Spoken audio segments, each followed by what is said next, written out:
सभी भक्तों को श्री शिवाय नमस्तुभ्याम। हर हर महादेव। आज मैं आपको संतान प्राप्ति का तुम जी वाला उपाय बता रहा हूँ तथा यह भी बता रहा हूँ कि इसमें आपको किन गलतियों को करने से बचना चाहिए ताकि एक बार में ही जब आप ये उपाय करें तो आपको संतान की प्राप्ति हो जाए। आप वो गलतियां ना करें जिन गलतियों की वजह से किसी महिला को संतान नहीं हो पाई और उनको दूसरी या तीसरी बार ये उपाय करना पड़ा। तो इस उपाय में आपको क्या करना होता है, सफ़ेद आंकड़े की जो जड़ होती है उसमें गणेश जी का निवास होता है। मंदार की जड़ में गणेश जी का निवास होता है। सफ़ेद आंकड़े की जड़ लेकर आनी है, पर उसके पहले पति और पत्नी दोनों ये जड़ लेकर आ सकते हैं। अगर दोनों लेने जाते हैं तो अच्छी बात है, अगर नहीं जा सकते तो पत्नी अकेले भी ये जड़ लेने जा सकती है।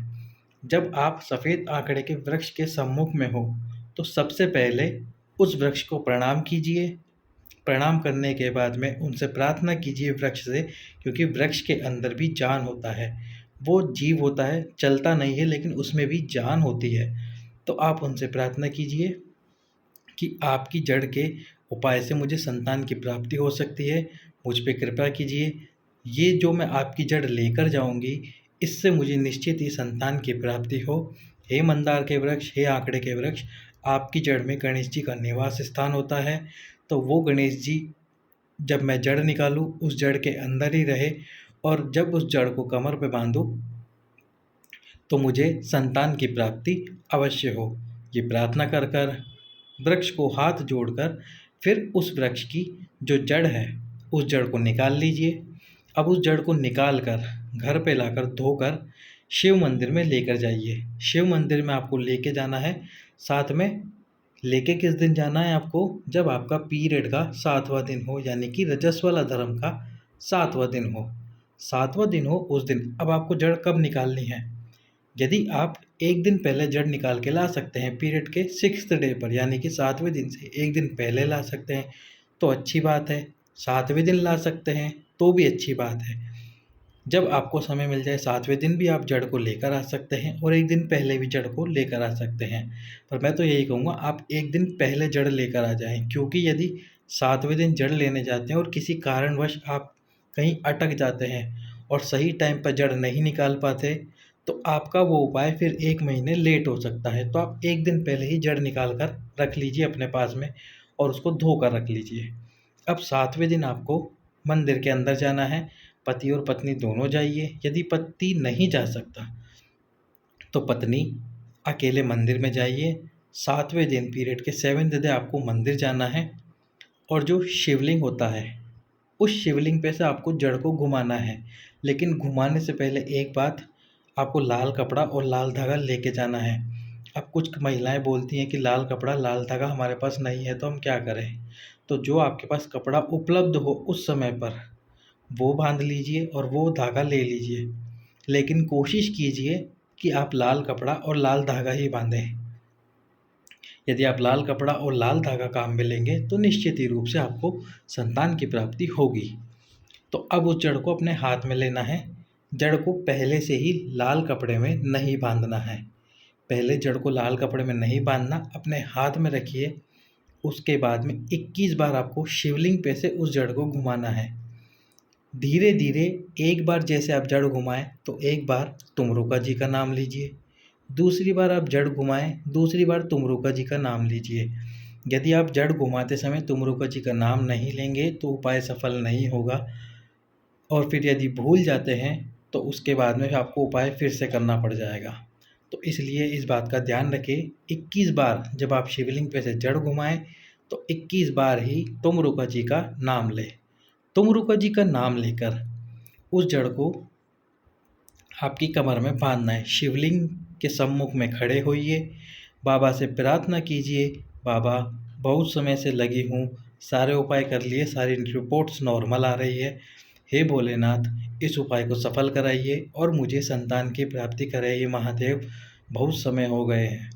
शिवलिंग के सम्मुख में खड़े होकर बांधना है आपको, नंदी जी के पीछे, यानी कि इस स्थान पर आपको खड़े होना है नंदी जी के पीछे, और आपको वो जड़ अपनी कमर में बांधनी है। बांधने से पहले उस जड़ के ऊपर लाल कपड़ा लपेट लीजिए। साथ ही साथ में लाल धागे से उस जड़ को अपनी कमर में बांधिए। अब आपको क्या करना है, जो लाल धागा है उसको एक बार की जगह 2-3 बार लपेटना, क्योंकि कोई महिलाएं माताएं प्रश्न पूछती हैं कि वो लाल धागा टूट गया है तो मुझे क्या करना चाहिए। यदि लाल धागा टूट जाता है तो आपको फिर से वो उपाय करना पड़ेगा। अगर आप प्रेग्नेंट हो गई है, गर्भवती हो गई है और उसके बाद लाल धागा टूटता है, तब तो कोई दिक्कत नहीं है।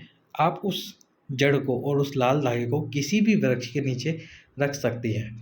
पर यदि गर्भवती होने से पहले ही वो लाल धागा टूट जाता है और जड़ जड़ गिर जाती है, तो आपको फिर से मंदिर में जाकर आपके पीरियड के सेवेंथ डे यानी कि 7वें दिन इस उपाय को करना पड़ेगा। तो आपको ध्यान रखना, जब भी जड़ बांधो तो बांधते समय ये जो लाल धागा है इसको 2 या 3 बार लपेटना कमर में, ताकि धागा टूटे नहीं और जड़ गिरे नहीं और आपका उपाय असफल ना हो। जब आप जड़ बांध लें उसी दिन से 1 महीने तक आपको एक और उपाय करना है। साथ में एक पीपल का कोमल सा पत्ता लेना है। कोमल सा पत्ता ना मिले, जो पत्ता मिल जाए उसी को लीजिए। उस पीपल के पत्ते को प्रतिदिन शिवलिंग पर चढ़ाना है। जैसे आज आपने जड़ बांधी है तो आज ही एक पीपल का पत्ता लेकर शिवलिंग पर चढ़ाइए। शिवलिंग पर चढ़ाते समय आपको महादेव का नाम लेना है,